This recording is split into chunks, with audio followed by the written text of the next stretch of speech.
Thank you all. Thank you, ma'am and sir, for joining. And we've scheduled the last session as a panel discussion because this topic is quite difficult. No, I wouldn't say difficult, but then somehow many of us switch off when we hear the term political economy. So we thought we have the best minds in India. Who else can you think of other than Sanjay sir and Padmaja ma'am when you talk about political economy? It's my pleasure to invite you both, and both of them need no introduction. They have the volumes of work and both academically and leadership-wise, is a lot to speak for themselves.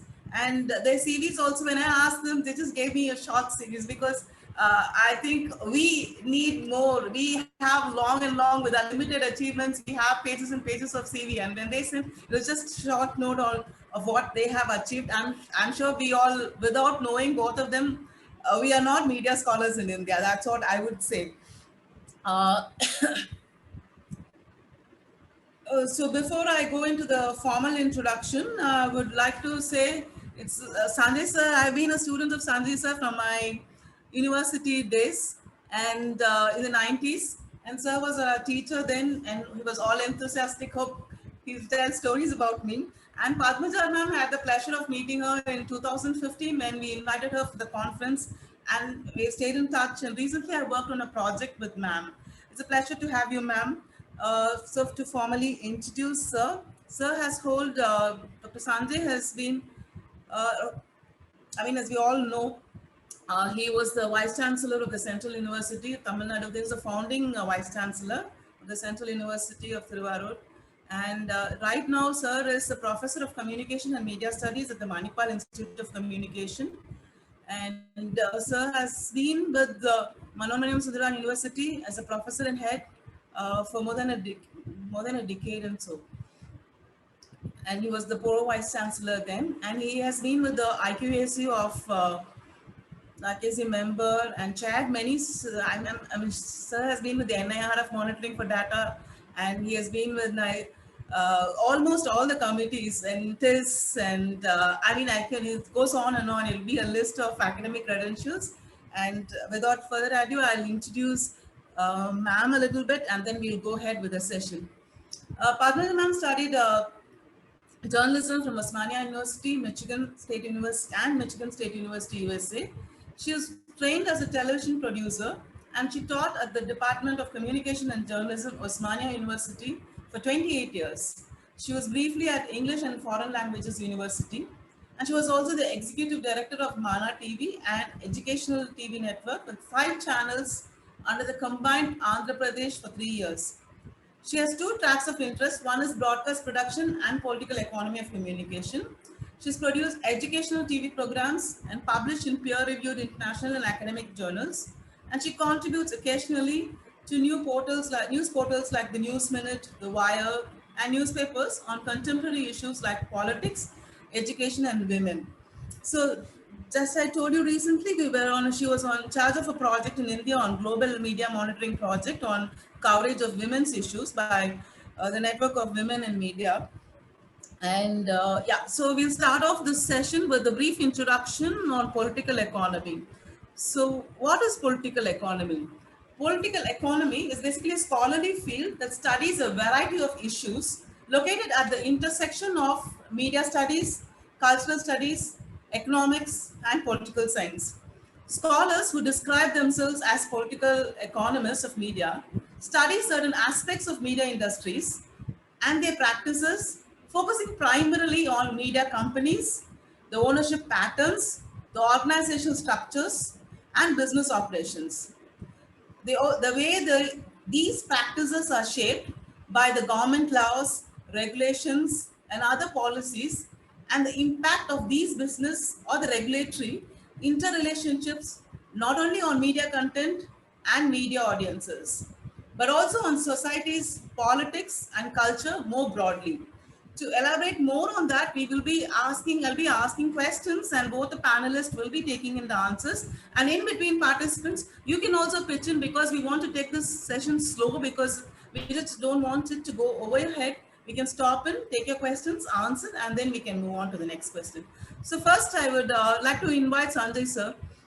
what is political economy and why? But I mean, world over, media academicians lament that scholarly work, especially in political economy, applying political economy has reduced a lot. Why is it so? What are the reasons? Can we go ahead with that, Sanjay sir? Yeah, thanks, Punita, and thanks participants for joining.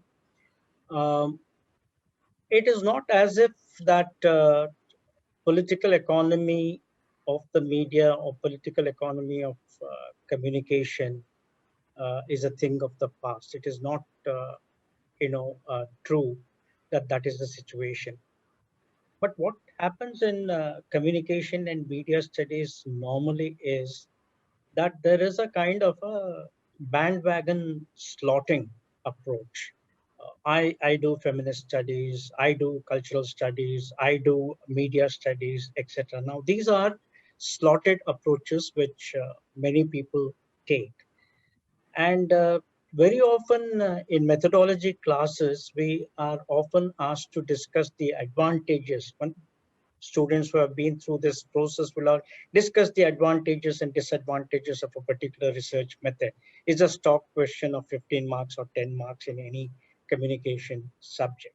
So in that process, what happens is comparison without the knowledge of what the topic is or what the approach is comes in. And this is also one of the reasons why many people seem to think that political economy of media studies is a thing of the past.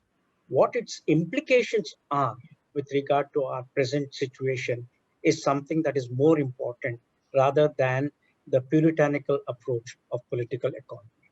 That would be my take on that. Ma'am, would, what do you feel, ma'am? Yeah. Hi, Punita. Thank you for the introduction, and hello, Sanjay.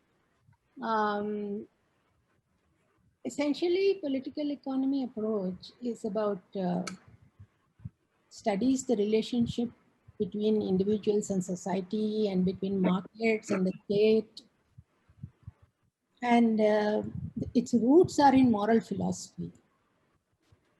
It is very much a normative field of study.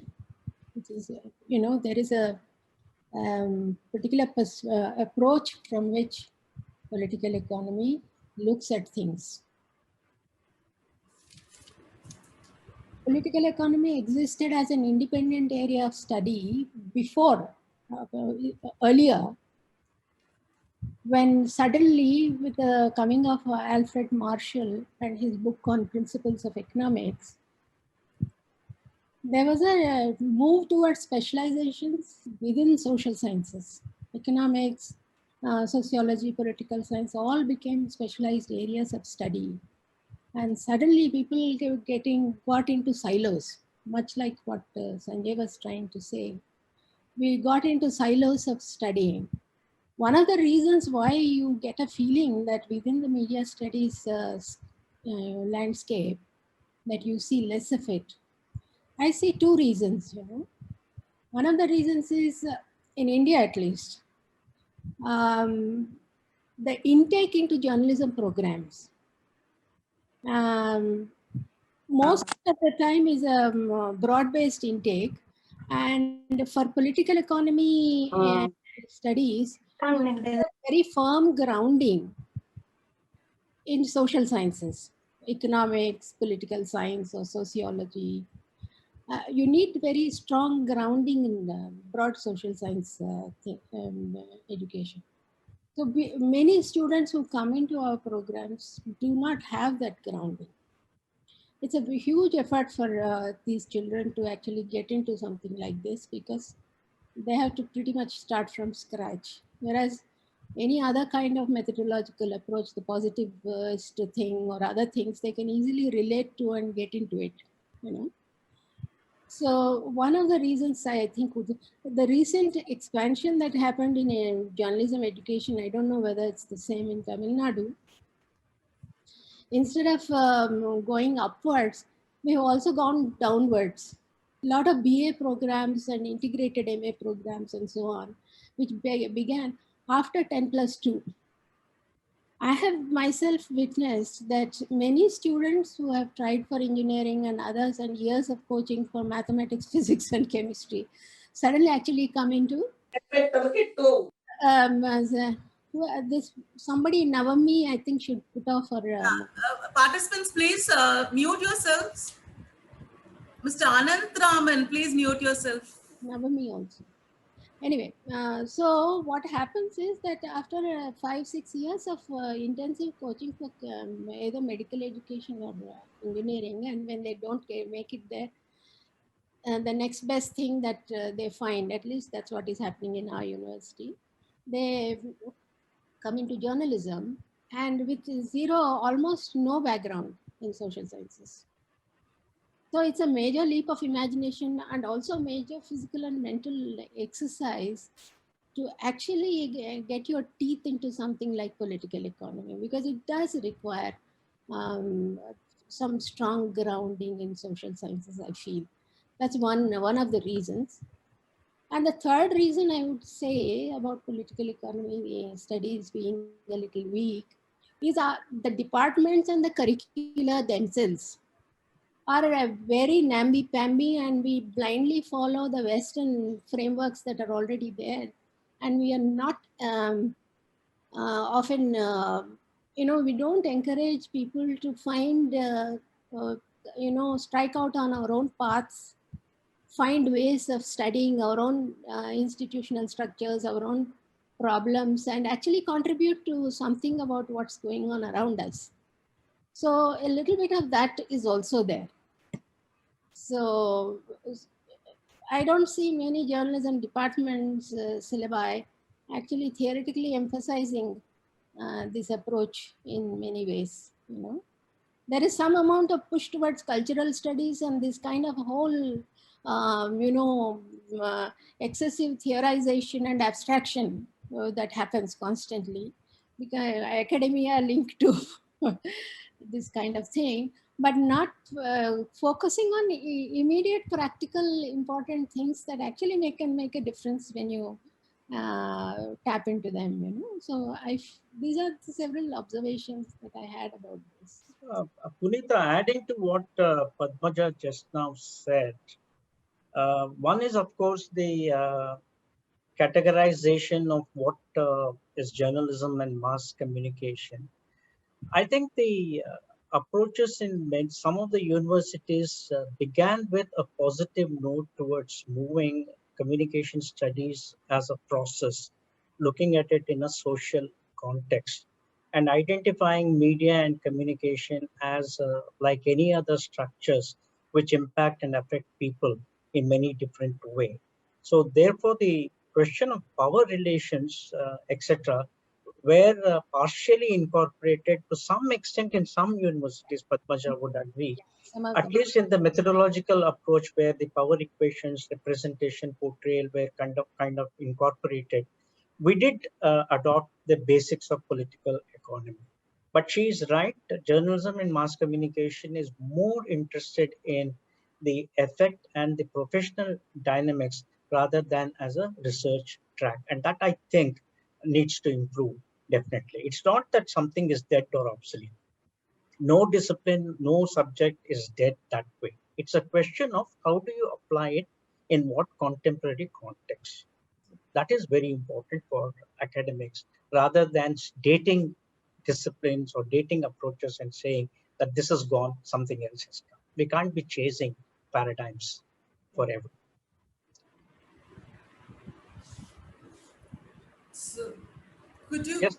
talk Yeah. about the major theorists like Nicholas Garnham and critical political economists like Peter Golding, and some more about what they said and what it means today, like Peter Look, Golding, Graham Murdoch, and others.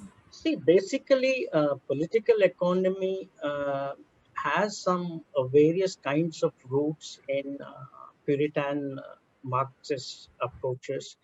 It also has, roots in what has often been called as the Frankfurt School, etc.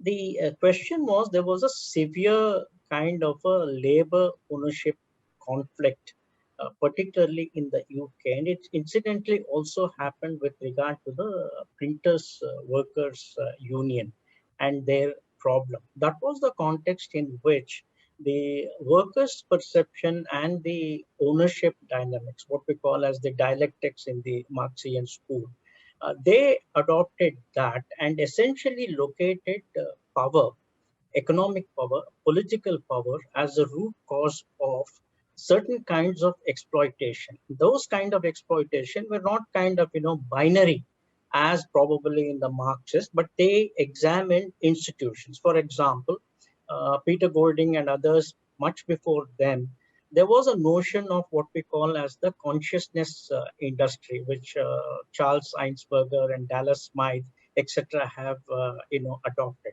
In this consciousness industry, they particularly rooted media in terms of the analogy between structure and superstructure. That is how media and communication studies, starting from Peter Golding, Graham Murdoch, and Vincent Mosco, and many others, they incorporated communication as a larger system. They looked at media as a factor of political and economic forces. And that is where I think world over, political economy, although focusing more on the ownership structures, also understood in terms of what happens to power relations in any given society.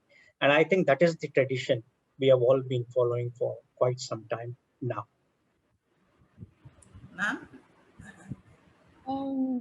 I think for much of the analysis of media and how it impacts society, I think Second World War was a watershed.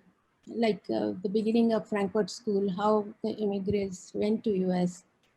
And one of the major things that happened was they flagged the whole idea that irrespective of material conditions and whatever is happening within the capitalist structure,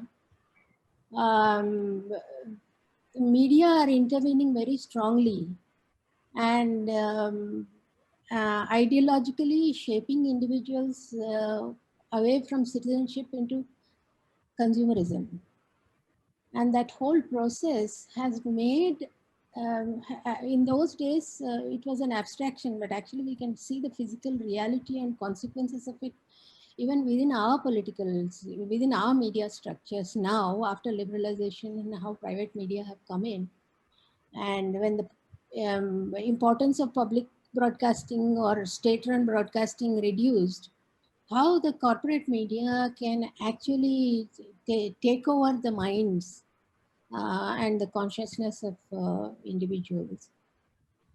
Whether it's the Gramscian hegemony or the idea of the cultural industries that these people were talking about, I think there was a lot of explanatory power there, which has been, in my view, underutilized and under-theorized in our parts of the world, where we could have done more with it in terms of how we look at our own media and what is happening to our own people who are, subjected to this kind of media onslaught. But I think that that is a very huge area where a lot of stuff can still be done, I guess. Media is a cultural product, and audience are like, they're also sold to the advertisers. So that's the underlying philosophy of economics. So how does this work? And because when in the class you say you call ourselves as creative laborers, we are who produce media products. The word creative labor, the labor, tends to put off students. They say, no, we are not labor, we are different kind of a thing. But at the end of the day, we are the creative labor. So how do you see that, and what we should do? What do you look at it? I think what had happened, Punita, is that it was Dallas Smythe who, for the first time, put out the concept of. He was the chief economist of the Federal Communications Commission. The concept of free lunch has been in circulation in many media scholarship, that essentially media provides free lunch. But Dallas might also propose, like you talked about labor, he proposed that, audience essentially is sold as a commodity to the market. That is one of the reasons, if you look at the entire, let us say, the TRP scam in the recent past, the stakes are very high. The stakes are very high in terms of who is watching what. The entire, audience measurement system in the world has come about uh, as a consequence of this kind of audience monitoring. And advertisers are very keen that even to the last bat of the pupil of the audience, if they can get feedback, that is what they expect. So this question of whether it is labor or whether we are watching programs on behalf of others, that is why today, if you want a program, you have to pay more if you don't want to see advertising. When advertising services the needs of communication and media, naturally there is a question of market, there is a question of corporate power. Let me also take the example of why the media is buckling. Analysis by the Reporters Without Borders as of 2019 have concluded that Government of India, for example, is one of the largest advertisers in the present context. When advertising holds the sway, naturally you have other pressures which can be exercised on the media. So are audience sitting ducks or are they working on behalf of somebody else is a hypothetical question. It's very difficult in research to prove that. You have to make an assumption in political economy and chase that and do your analysis rather than saying, no, I'm not a dull person. I don't work for anybody else, but your cosmetic industry, your toilet industry, many others are entirely dependent on how the audience consumes and what kind of representation takes place by the advertiser in the media. That's what it is. Ma'am has done a lot of work in news because when we were talking about TRPs, and we've been watching all the controversies surrounding BARC, and I mean ratings have always been surrounded with controversies right from when we had TAM in TAM days. Have always had been controversial, but right now it has came out in the open, and all this so fight for ratings because. The other day, a journalist was telling me they come and put up papers and saying this is the rating, do something about it. So when TRPs determine that, uh, we have no other source. I was just telling ma'am the other day when I was doing my PhD, it's about political economy of Tamil soaps, and there was one when I went and asked for the information. One thing is very difficult to get empirical data. That is one factor I found hindering. And even if they say they're not telling the truth, because you know something with what the market structure are. But when big brands like Sun TV, they don't reveal the truth. They don't want to talk about the statement. In a country like us, the transparency is very less. How do we go about it? Ma'am, with your experience, can you talk about the ratings and how about in news? Because you're specialized in news, I would like to ask you that. Since 2014, I've been kind of obsessed with this whole thing about news channels and what they are doing. Of the 800 some news channels, more than half are actually news channels. And apparently, less than 4% are actually profitable. They don't make money. So this whole theory of TRPs is also a question mark in my mind personally. Because I feel that when I studied Telugu media, I have not done all India thing. I have studied Telugu media. What I have done is to access registrar of companies they are supposed to regularly file their returns. And also the financial general state of affairs is visible there. You can also pay and get their annual reports and things like that. At that time, whatever I could, I tried to get for some 17 channels. And what I found was year after year, they were filing massive losses, the channels. Okay. So, okay, when you are in losses, why aren't you closing? Why are new people coming in? Just before elections, 4 or 5 new groups have entered the market. So why are they not shutting shop and going when there's no money there? But they're coming in, which means there is some other reason why they want to be present in this space. And who are the people who are coming? When we actually profiled them, they give their other ancillary businesses also in that register of companies thing. They give all the related data about these people. You can check. And if you check the related data, what I found was that most of the owners are from either infrastructure or real estate or finance companies. All these companies are where there is a lot of loose money available for them. It is the media investment is small change for them. It's not a big thing. They can very small amount. They can, considering their operations, scale of their operations, investment in the media is very small. But the political capital they can build out of that investment is enormous. They can run a scandal on you the day before voting. They can have politicians walk into the studio and meet the owner, and they have this tremendous capacity to build political capital. So irrespective of what is going on in terms of actual financial viability, they are present in the media scape because they want to be there for building political capital.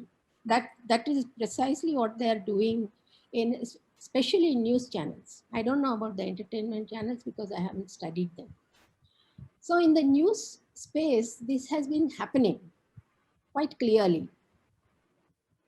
And there are 3 channels I found, which are all of them are privately owned family enterprises, where they are not obliged to reveal everything in public domain. Whereas if you are listed on the stock market, like Sun TV, Raj Group, and there are Z, there are 3-4 groups which are operating in Telugu market, which are actually listed on the stock market. If they are listed on the stock market, the information is public and you can access it. Their state of affairs, at least for the sake of stock market, and people are attracting investments, they will reflect some amount of profitability and an image of profitability.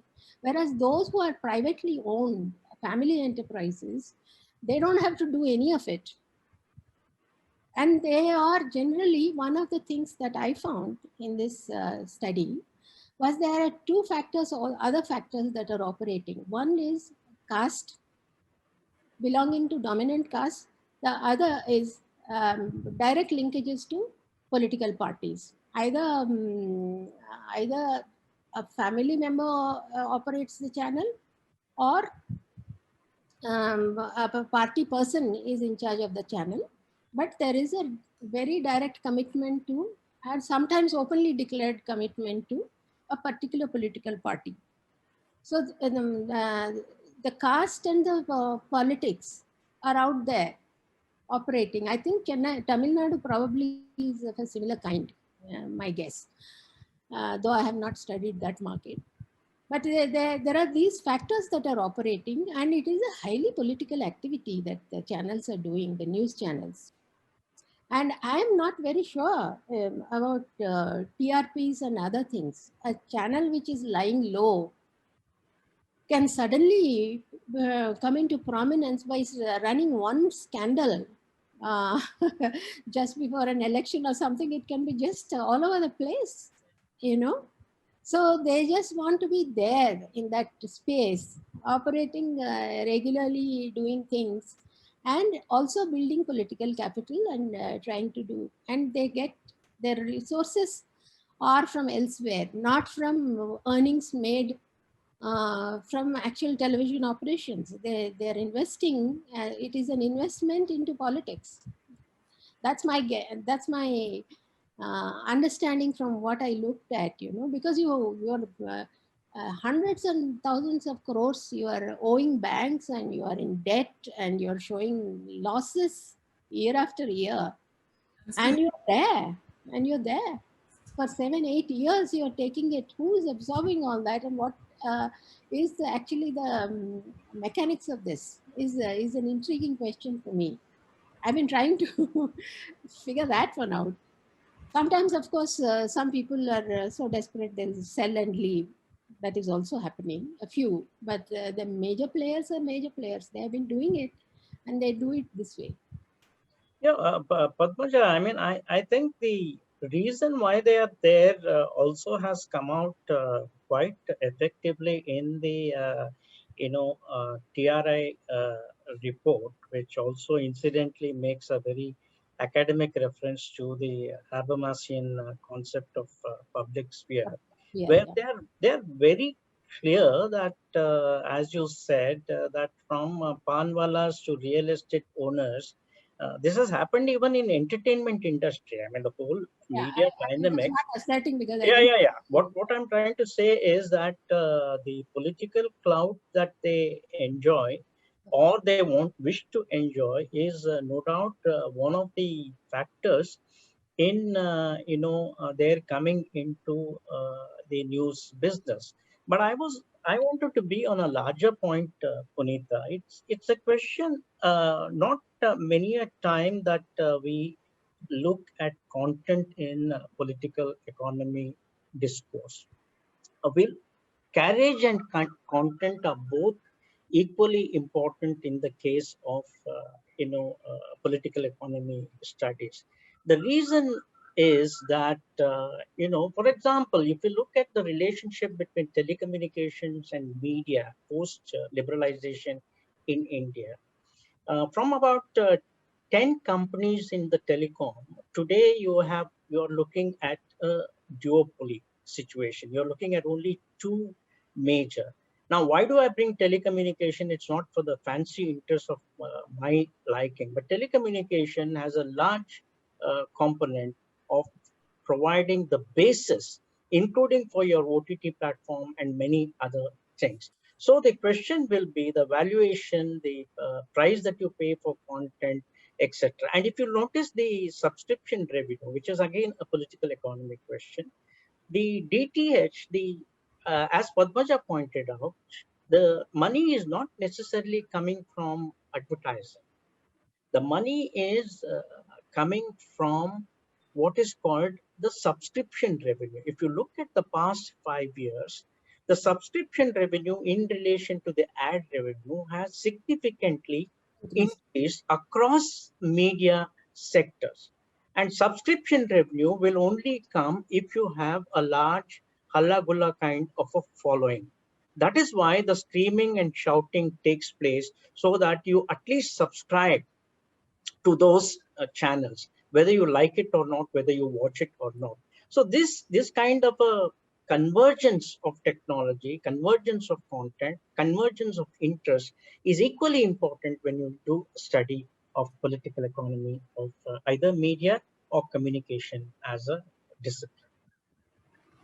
so, sir, is it culturalization of the economy or economization of culture? No, I think Punita, you had a very extensive presentation on CS in the previous session. I got snippets of that. See, what has happened is, even if you take some of the foundation definitions that Ravi presented in terms of his presentation, if you look at even William's concept of the culture as being not necessarily the latent icons, symbols, festivals, etc., but culture as an essential composite ways of living and ways of doing things. That kind of an approach. The culturalization of the economy is in the present context is the mass acceptance of a particular kind of thinking and belief. So massification of a thought process also happens. And that becomes a part of expressed culture in terms of what you want to say, what you want to believe, what you want to dress, etc. Now, that, the economics of that is easily visible across media spectrum, where, for example, very traditional values of gala celebrations, the whole celebration of occasions, festivals, etc., are splashed across in the media, and that becomes a kind of an industry. You have to plan your event. When did we ever have a notion of planning? It was a kind of a family event. Now, those representations subtly have come into the media field. So, Padmaja is right that it may not necessarily be news, but the subtleties of what we pick up in terms of our entertainment program, a KTV or a Sun TV, etc., or even a ZTV, I think becomes important. So there is a relationship between that aspect of culture. Normally, what we do is culture means we kind of, have it as a pocket definition. Pocket definition of culture doesn't serve the purpose when you're looking at commodification of content and its representation. And that's what partially political economy also tries to study. Yep. Ma'am, would you like to add to it? I missed, I didn't watch Ravi sir's presentation. So I don't know the context in which this is asked. But I was asking whether it's culturalization of economy or economization of culture. That's the I would go with the latter. okay. Economization of culture. Culture, yeah. But if you look at what's going on, if you have even a lecture by somebody, or a talk by somebody, you'll have a small segment that addresses a particular popular view will be taken out and circulated. And they're monetizing small bits of a song, small bit of a scene. The video black hole, that the YouTube black hole that you can fall into sometimes, the number of videos which are short, just 5 minutes, 3 minutes videos, which actually are picked off and marketed.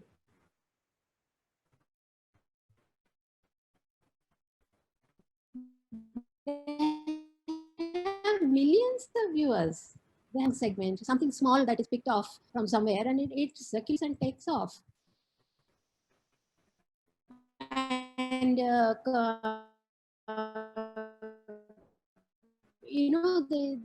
is an enormous new market that this kind of thing is marketed. Well, I see there no problem with that, actually, if you ask me. What is a problematic thing is, there are certain groups which are actually, I once again, like in the news media, they have been fully paid for and made to sit there and push certain products aggressively, cultural products, to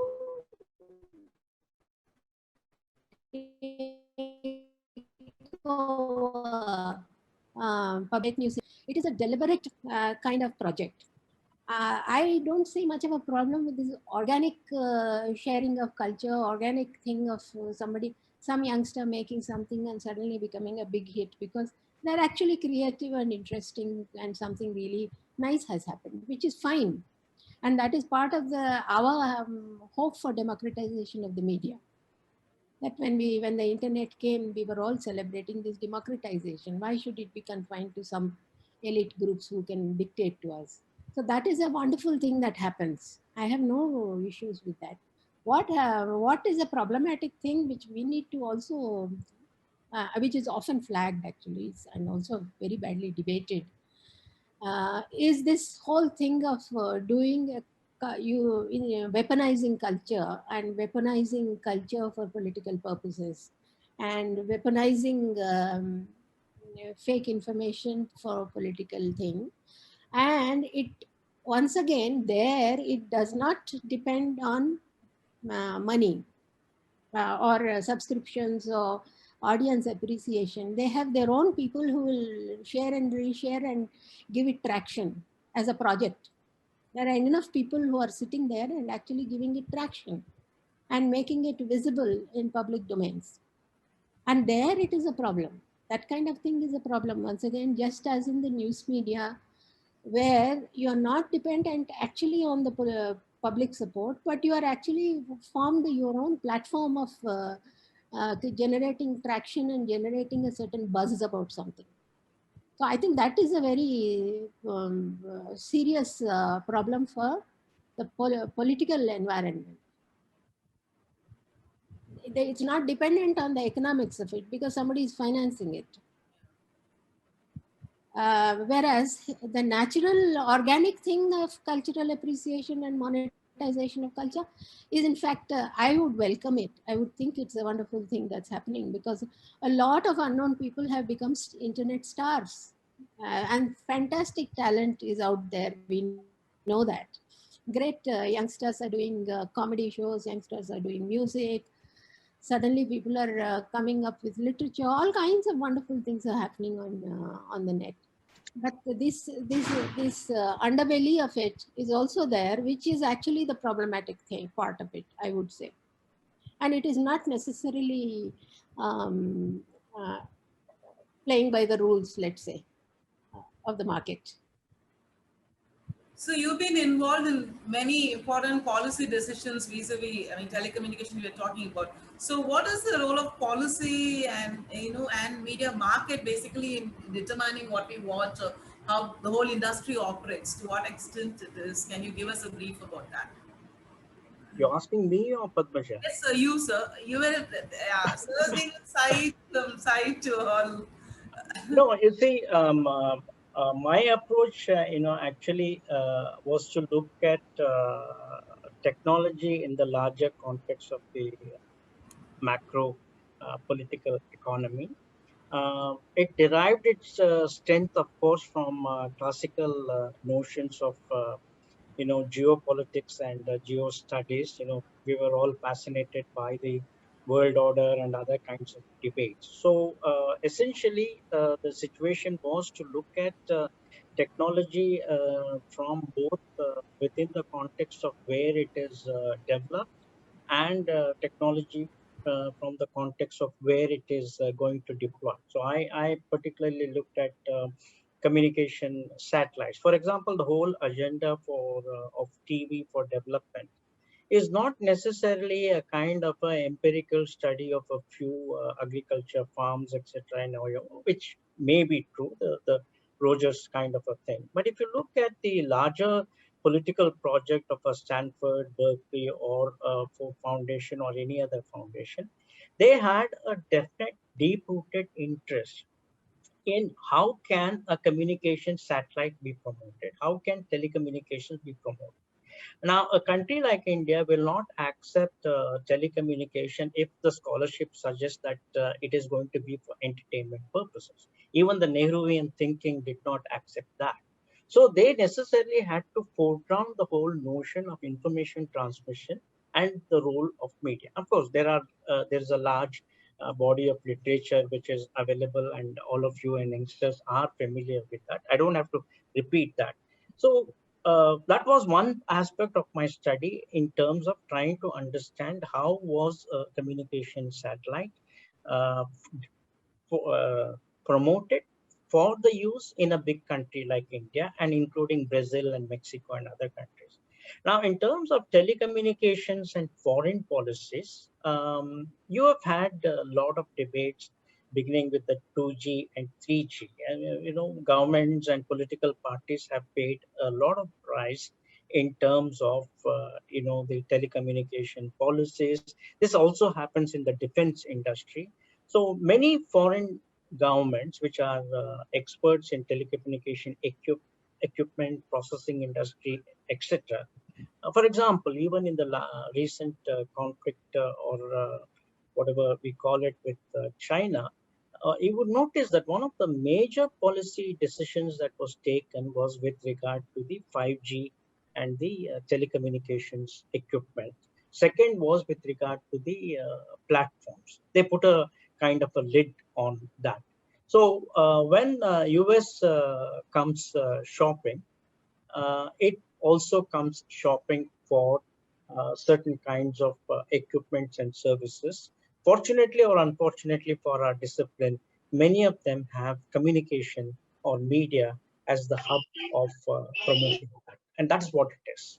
So foreign policies are aggressive both by the countries, a small country like Sweden, which pushed for Indian telecommunication industry, etc. There are kind of, a lot of material as to how the telecommunication industry up to 1990 was entirely dependent on both the European and the French competition and conflict. That is what it is. Ma'am, to you, what is the agreeable degree of concentration of media with regards to diversity? Is there any? I don't think there is a, right now we are in a losing battle actually. And the least heard of agencies, the least heard of regulatory agencies in the government of India is the Competition Commission of India.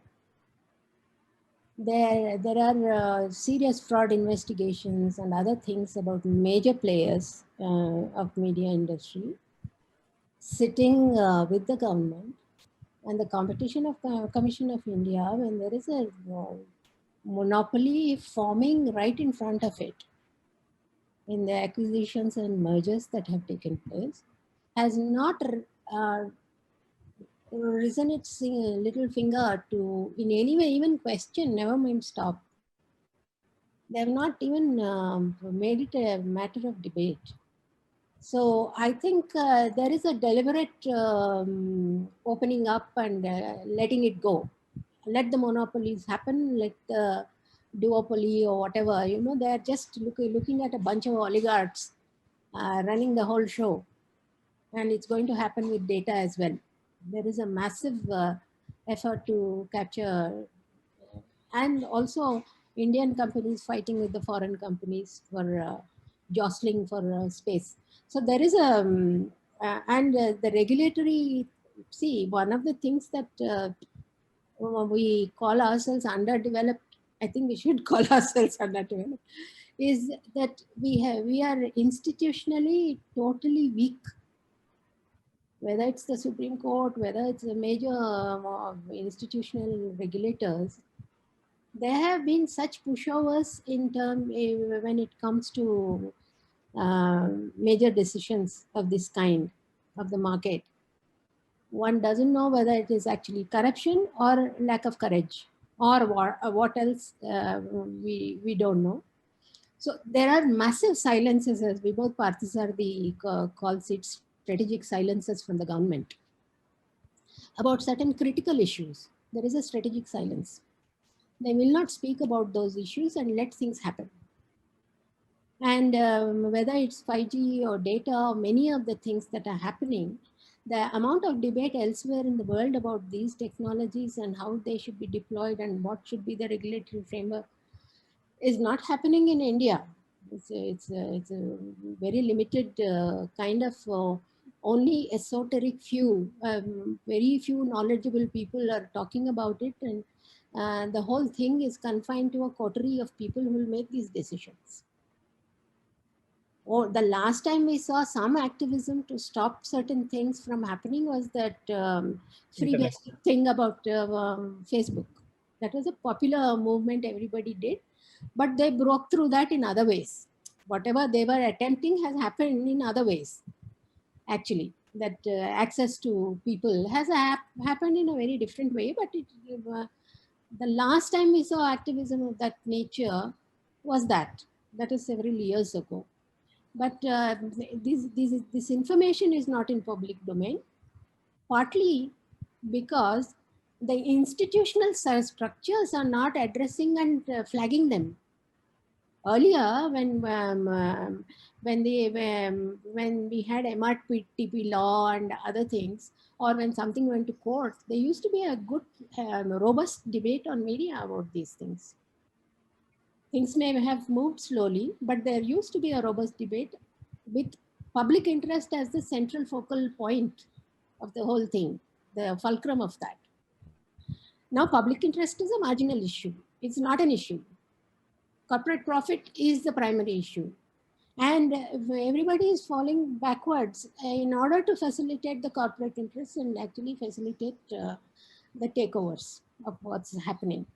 Even in cases when licenses are given violating all rules, even in cases where mergers and acquisitions have happened violating massively the fundamental ethical principles of how these processes should work, they have not been questioned or they have not been confronted by the state regulators. So we are at a point where we don't know what's going to happen actually.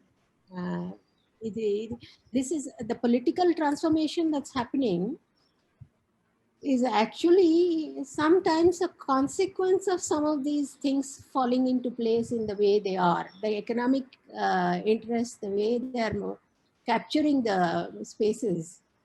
The political process is a consequence of that. And we cannot talk about what is happening politically without actually looking at what is happening in some of these spaces, you know. Puneet, one of the things that might interest your participants, because I think one of the issues that you had flagged was the research methodology kind of a proposition that you had made.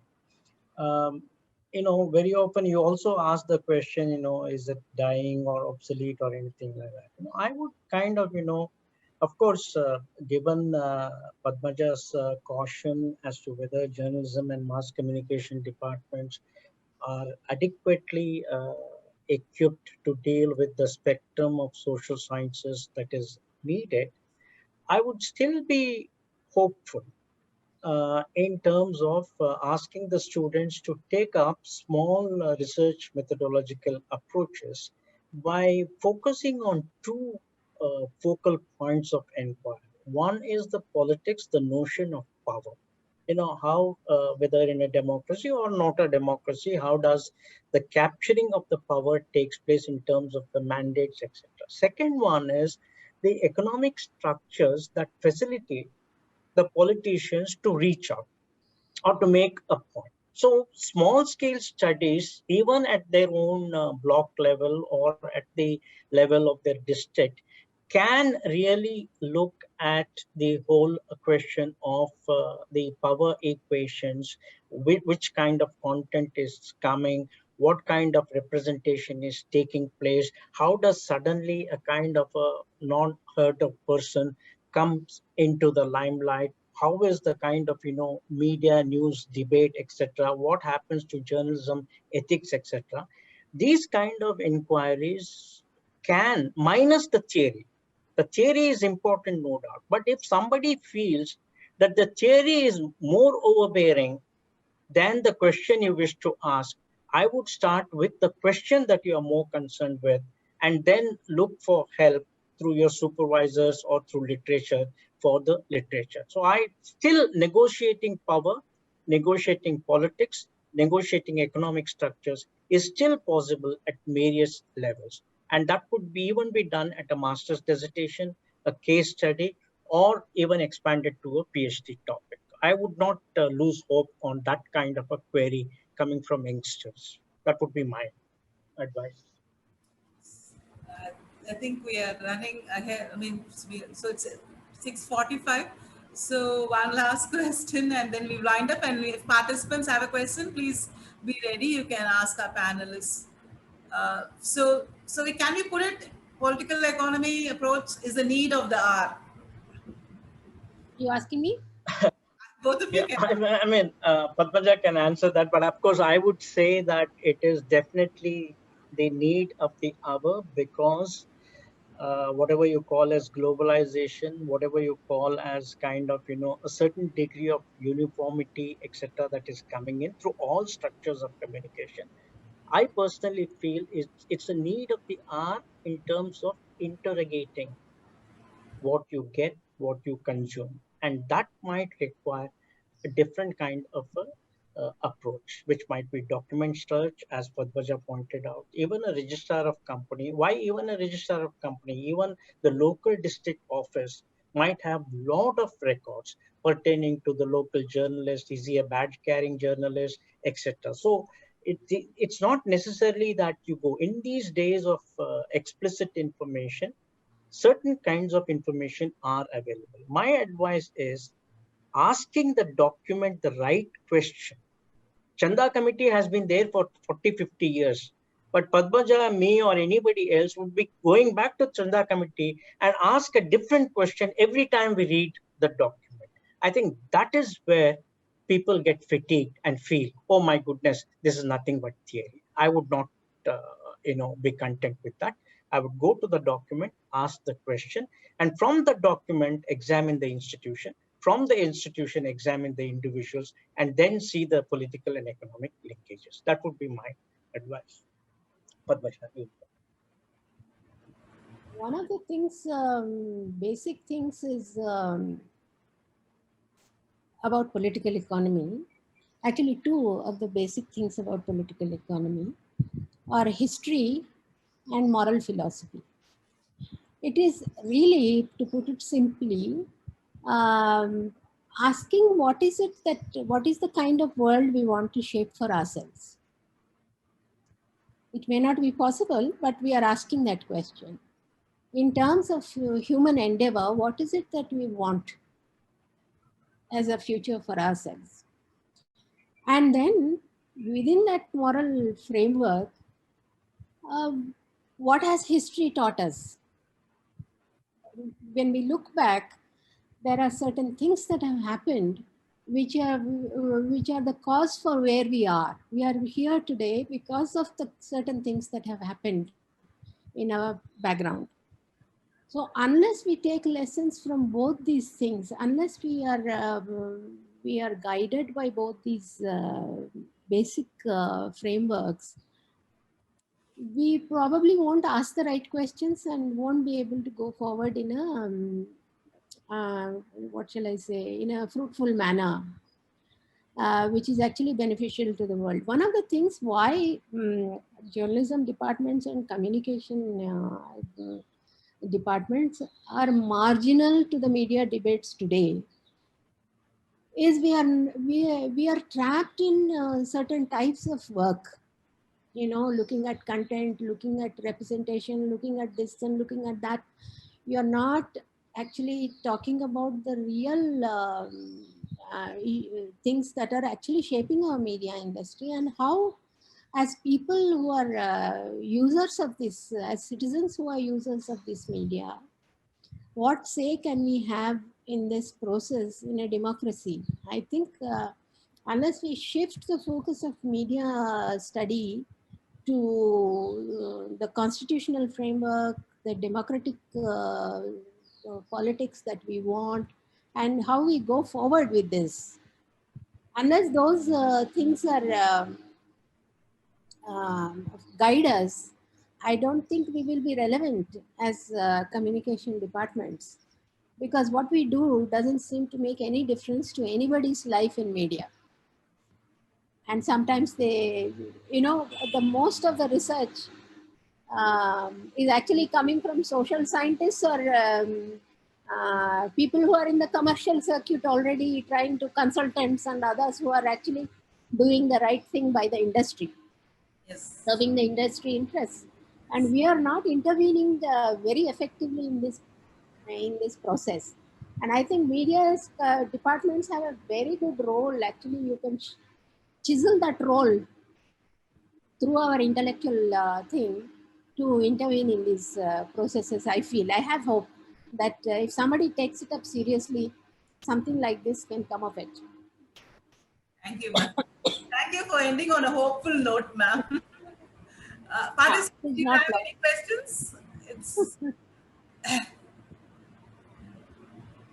Please feel free to ask.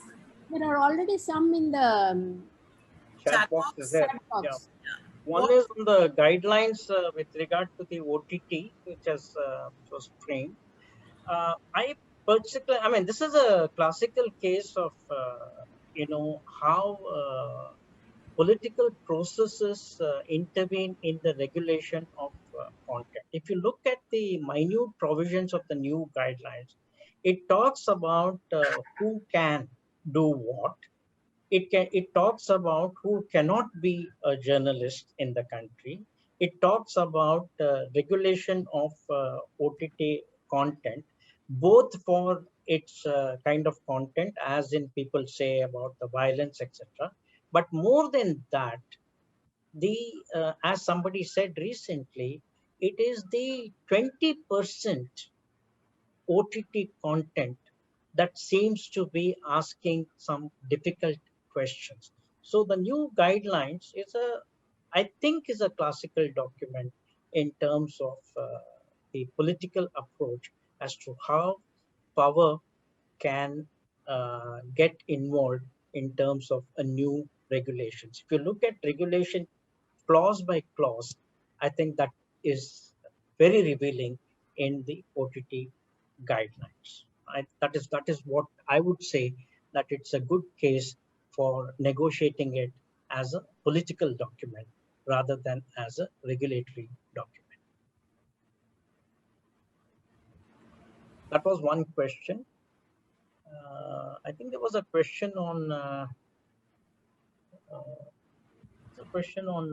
was it TRP? I think there was a Yeah. question on TRP which indicated now that the government has suspended the operation of TRP, what is likely to be the relevance of TRP at all? Government has suspended the TRP. My guess is because of the uncomfortable position some of the channels have been placed in as a result of the TRP, whatever scam or scandal. But I think in time, whether it is TRP or something else, the advertising industry definitely will ask for a metric-based analysis of media. It may not be in the form of TRP, but that will not go because the footprints, the eyeballs, etc., are the only elements that way. Of course, now with your every device having a kind of a identification number, there might be other techniques by which they can measure your presence and interaction. So TRP should be looked at as a philosophical metric rather than TRP as TRP itself, as it has been understood so far. At least for television, we have, TRP. I mean, we have BARC agencies like BARC to determine. What about films? Films, like, there's no way to really find out how it operates, especially in India. No, Punita, the classical thing that has been going on historically, of course, is the famous box office syndrome. Yeah. And the other thing is film industry that way, because of the, what should I say, copying and other things that have come in, are highly self-regulated in terms of monitoring, digitizing, etc. So the film industry economics has actually ensured that its monitoring and measurement systems are so. Look at an OTT platform like Amazon, for example, or Netflix. Now you might say that those content are, what about those content? But they are highly measured content and they commission content of a particular kind. That is the degree to which they have their own techniques of measurement. So film industry to me, I think was far ahead in terms of measurement of its commercial input than any other industry in the country. Television industry, what we had audience research in Doordarshan days, and then you had the people stamp meters, etc. Then the small scale sampling was a problem. Now aggregate measurement on what you use is possible, and that is where the industry is heading. There's one more question. Can I answer, talk about Yes, one ma'am. of the digital platforms? Yes, ma'am. That question about what do you think about the new guidelines? FDI in media Yeah, industry okay, has yeah. No, in terms of new guidelines that they are talking about, one of the things some analysts are pointing out is that, first of all, news doesn't come under this law. The parent law that they are invoking, the IT Act, news is not part of it. It's the platforms that are part of it. So you cannot form rules under an act, parent act, which does not cover the subject. Technically it is not a correct exercise. It should be under INB and other. It is an interesting thing that the INB minister also participated in that press conference. But essentially, the Parent Act and says nothing about news and news media and journalists in the IT Act. It is about platforms and other issues. So you can't have a Parent Act addressing on a whole lot of other issues and suddenly introduce rules about something that doesn't come under its jurisdiction. There is a problem there. And I think it's in Supreme Court and it will be argued. We have to see what happens. I think that is a technical thing that they have challenged, if I'm not mistaken. Yeah, at least 2 platforms have challenged it now. And as she said, that it's in the court, and the outcome of those court, it's essentially whether they rule in favor of content regulation or news content. I think some kind of a modification will come about. Yeah, so it's a problematic thing that is there at the moment. So it's